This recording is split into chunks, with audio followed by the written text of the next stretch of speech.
The shooting range.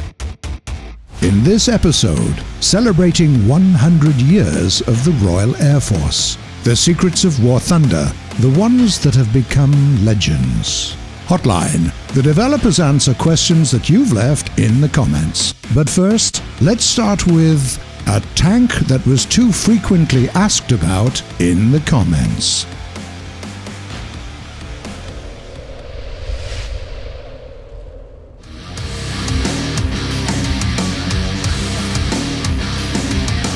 Under almost every episode of the shooting range, there is a comment or two asking, where is the KV-6? Well, at least under the Russian version of the show. Anyway, here it is.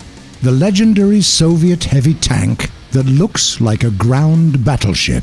Let's start with its engine performance. There are two 300 horsepower engines that speed this baby up to 20 kilometers per hour off-road and up to 30 in urban areas. Though, strictly speaking, we do not recommend sticking your long nose into those labyrinths of buildings.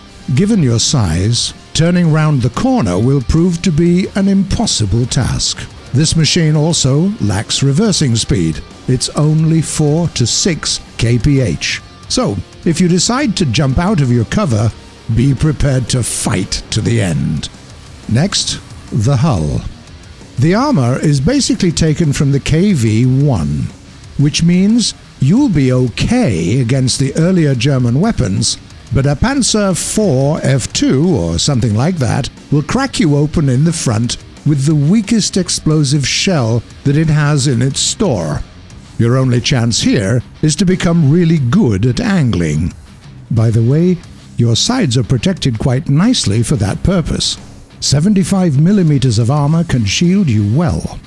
As for the turrets, well, the ones with cannons have good protection, which unfortunately we can't say about the machine gun versions. The latter can be pierced by pretty much anything. Speaking of the turrets, let's talk about the armament of this giant. There are two paired 152mm cannons, two 76mm ones, and one 47mm weapon as well, plus a rocket launcher for 16 missiles that can work miracles for you if you know how to use them. As for your ammo, for now this tank has only non-explosive shells, but at this firing rate, that surely won't be a problem. Lastly, when it comes to survival, this tank offers a crew of, wait for it, 12 crew members. On the other hand, there are no smoke screens or anything smoky at all, so you've no chance to hide. Also, there were no places for any anti-aircraft machine guns. So, how do you play it? Well, first of all, forget about ambushes. You won't find a hiding spot big enough to cover all of you. Second, don't rush ahead of your team. Wait for the fight to begin, and then show up and kill everything with those numerous weapons. And remember that you almost can't go in reverse.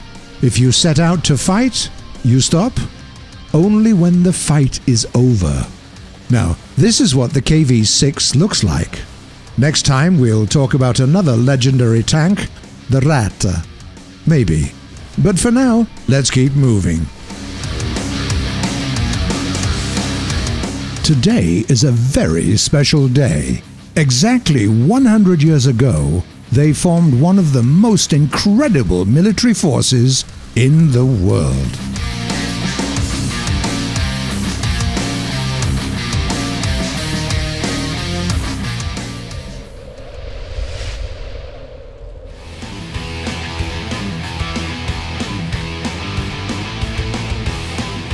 Today we are celebrating 100 years since the start of probably the most elegant and high-class joke that the British have ever made. For it was on the 1st of April 1918 when they created the Royal Air Force. No, seriously, don't ask why they wouldn't think of moving the signing date one day forward or backward. It was right when it was supposed to be. Because you won't find a lot of industries more full of ridiculous things than aviation. Anyway, we couldn't leave this date unnoticed. It's our utmost pleasure to declare the year 2018 in War Thunder as the year of the British Royal Air Force. And the celebration to follow, of course. As you know, the Supermarine Spitfire fighter family is the most numerous in the game, and the most popular. Even those who play German planes at Tier 4 can't but marvel at the incredible climbing rate and maneuverability of these amazing fighters. Until recently, there were 16 Spitfires in the British aviation tree alone, including 3 premium machines, the F Mark 14C and the Spitfires of the Saints Plagius and Prendergast. Rumour has it that they only needed to touch a tank of aviation fuel to get its octane number up to 9,000. The USSR and the USA also have premium Spitfires, so in total there were as many as 19 of these birds. But of course, it wasn't enough. In update 1.77, we added another 2 Spitfires to the British tree and a premium Spitfire Mark 5B Tropical for the Italians. Now there are 22 of them. But we won't stop at that.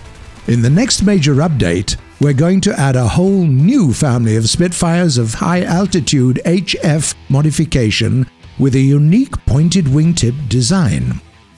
Other countries will also get their share. For example, the French will get their hands on the Spitfire F Mark 9, and the Germans will get as many as 2 premium birds of this family. The first is the one they captured during the war and used with Luftwaffe insignia in secret missions above the British soil. Yeah, it'll be the Recon Modification Mark 11, without any firepower, but it will get its own new gameplay feature.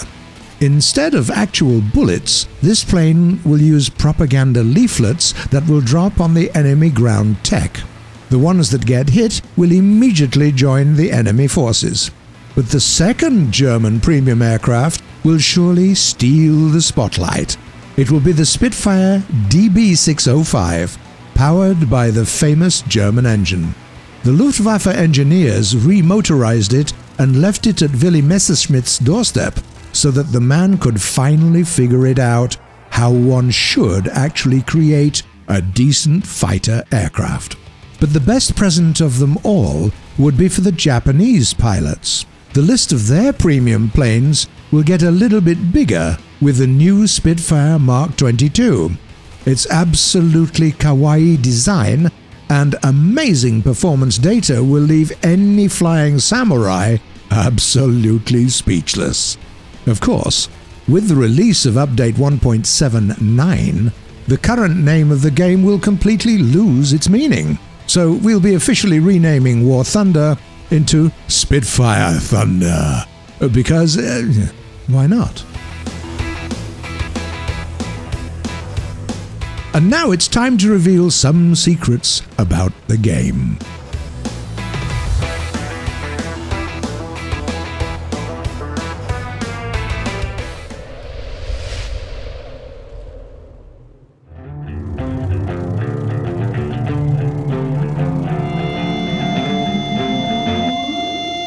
War Thunder still has secrets that most of the players don't even know exist. Only the most perceptive and persistent get close to solving the secrets of the game's coding. Well, it's time to shed some light onto them. For example, what can be better than free Wi-Fi and good connection? That's right, almost nothing. So we've introduced a new technology, the Day-Gore network, that helped us severely reduce the player's ping in mixed battles. We've done a lot of research and created in-game signal boosting stations. Portable routers, if you like. The first versions were huge, and to get them onto the maps, we had to invent some natural cover, so that they could blend in with the landscape. That's why we installed the wind turbines at the Fulda Gap. That's right, they're full of virtual Wi-Fi tech. But in other places, a disguise like that didn't work. So the next version of our virtual router became portable, and to test it, we've installed it in one of the new French SPAA vehicles, the AMX 30 DCA. Why? You guessed it right. Its constantly spinning radar part made it an ideal test subject. During lab tests, we managed to double the speed of the signal 20 meters around the vehicle whilst it was moving. And while it wasn't, the ping of every player in the 40-meter radius around this SPAA dropped to 1 to 2 milliseconds. Of course, the field tests aren't that promising yet, but we'll be updating the software of this vehicle with every coming patch. Finally, a secret that's been bugging our pilots for more than 4 years now. As early as 2014, players discovered coded messages in the cutscenes and briefings of single-player campaigns and missions. We don't really know who the first was to apply the so-called VIC cipher to those messages, but in the end, the community cracked the code. It revealed some coordinates and a number, 1 million. The next discoveries started appearing almost daily. By April of that same 2014, a group of dedicated players established that one of the aviation maps contained a special tree. It looked perfectly normal, but if one would successfully land next to it and turn one's engine off for exactly 195 seconds, that player would get 1 million eagles and a special profile image drawn specifically from the one who did it all correctly. In 4 years, the pilots examined thousands and tens of thousands of trees. Lots of them crashed on landing. Others couldn't take off in time, and some just gave up. What we know for sure is that the treasure is still there, undiscovered. Perhaps you will be the one to succeed. Get ready for the traditional last part of our show, Hotline, developers answering questions from the comments.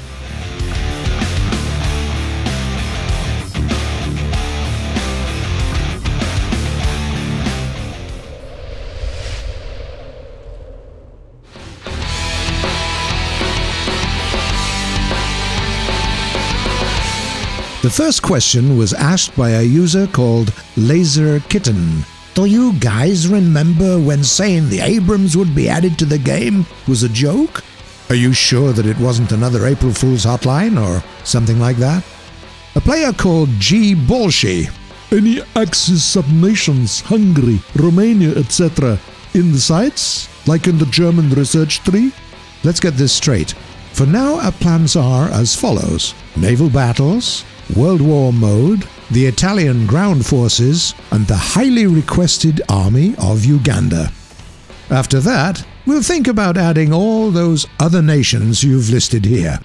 Broly RCF says, "Hey guys at War Thunder, will we see the Cadillac Gauge Commando V150 in the game soon? Can't promise this specific model, but we've been thinking about adding some premium comfort vehicles with good speed parameters to serve as recon machines. How would you like to ride in a Cadillac Escalade, for example?" And the last message was sent by a player called Tara001. Oh, those Russians. We know, right? Aren't they cool? That's it for today, but feel free to write your questions in the comments below. We do read them all, and you might see some of them answered in the next episode. If you like what we're doing, don't forget to subscribe to our channel. See you on the shooting range.